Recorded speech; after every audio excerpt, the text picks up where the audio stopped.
सुबह के ठीक 10 बज रहे थे जब मेरी कुंभकर्ण वाली नींद खुली। उठते ही घड़ी देखी तो दिल ने कहा, बेटा, आज फिर गए काम से। खैर, मुंह उठाए मैं सीधा छत पर चला गया, थोड़ा हवा खाने और यह गंभीर चिंतन करने की, आखिर इस ब्रह्मांड में मेरा क्या वजूद है? मेरा करियर कब बनेगा? अब मेरा क्या होगा? मैं इसी दीपिका पादुकोण वाले डिप्रेशन मोड में घूम ही रहा था कि अचानक सामने से आवाज आई, खो खो। नजर घुमाई तो सामने मोहल्ले का सबसे बड़ा गुंडा यानी बंदर डॉन खड़ा था। वो मुझे ऐसे घूर रहा था जैसे मैं उसकी जमीन कब्जा करने आया हूं। नीचे आते ही मम्मी ने मेरा स्वागत एक सुपरहिट काम से किया। जा, छोटे भाई को स्कूल छोड़ के आ। मैंने उसे जबरदस्ती बाइक के पीछे टांगा, फुल स्वैग में किक मारी और हम बन गए खतरों के खिलाड़ी। रास्ते में मैं थोड़ा हीरो बनकर कट मार ही रहा था कि सड़क पर एक ऐसा गड्ढा आया जो सीधा पाताल लोक जाता था। और फिर क्या, धड़ाम, हम दोनों सीधे कीचड़ के वीआईपी पूल में लैंड हुए। मैंने उसे कीचड़ समेत स्कूल के गेट के अंदर फेंका और खुद कटे हुए पतंग की तरह वापस घर लौट आया। घर आकर सबसे पहले मैं सीधा वॉशरूम भागा। कोलगेट का पूरा ट्यूब ब्रश पर ऐसे उड़ेला जैसे सारा मैल आज ही साफ करना हो। मुंह में झाग का पूरा वॉशिंग पाउडर बनाकर मैंने रगड़ा और फिर जोर से गर्र, थू, कुल्ला करके जब मुंह धोया, तब जाकर मेरी असली शक्ल बाहर आई। अब पेट में चूहे कथक और भांगड़ा दोनों साथ में कर रहे थे।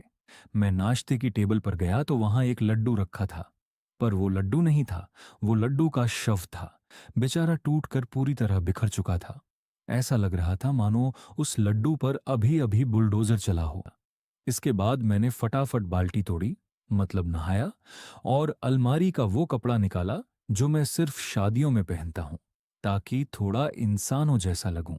तैयार होकर मैं सीधा घर के मंदिर में कान्हा जी के सामने खड़ा हुआ। सुबह से बंदर ने बेइज्जती की, बाइक से गिरकर कीचड़ में नहाया, टूटा लड्डू खाया, अब कम से कम दोपहर तो इज्जत वाली निकाल देना। कान्हा जी ने मेरी सुन ली, क्योंकि जब मैं लंच करने बैठा तो सामने पालक पनीर का कटोरा रखा था। खाना खाकर पेट जब एकदम प्रेग्नेंट टाइप फूल गया तो मैं आलस भगाने के लिए फिर से छत पर गया। इस बार वहां वो बंदर डॉन नहीं था। आसमान में काले काले बादल छाए थे और मौसम एकदम ऐसा हो रहा था जैसे अभी बैकग्राउंड में टिप टिप बरसा पानी बजने लगेगा। मैं चिढ़कर नीचे कमरे में आया तो देखा कि छोटा भाई स्कूल से वापस आ चुका है। लेकिन वो चुपचाप नहीं बैठा था। वो कार्टन, गत्ते के डिब्बों को काट कर बनाई गई नकली बंदूकें लेकर घूम रहा था। गर्मी से मेरा भेजा एकदम फ्राई हो चुका था और गला ऐसे सूख रहा था जैसे रेगिस्तान की रेत। अब इस भयंकर टॉर्चर का इलाज सिर्फ एक ही था, लाल शरबत, बोले तो हमारा अपना रुअफ़ज़ा। मैंने तुरंत शेफ वाले मोड़ में आकर मोर्चा संभाला। एक बड़ा सा कांच का ग्लास लिया, उसमें एकदम स्टाइल से बर्फ के 4-5 बड़े टुकड़े फेंके। आवाज आई, छन। फिर उसमें फ्रिज का एकदम चील्ड पानी डाला और आखिर में बोतल को हवा में उठाकर स्लो मोशन में रुआवजा की वो लाल लाल धार ग्लास में गिराई।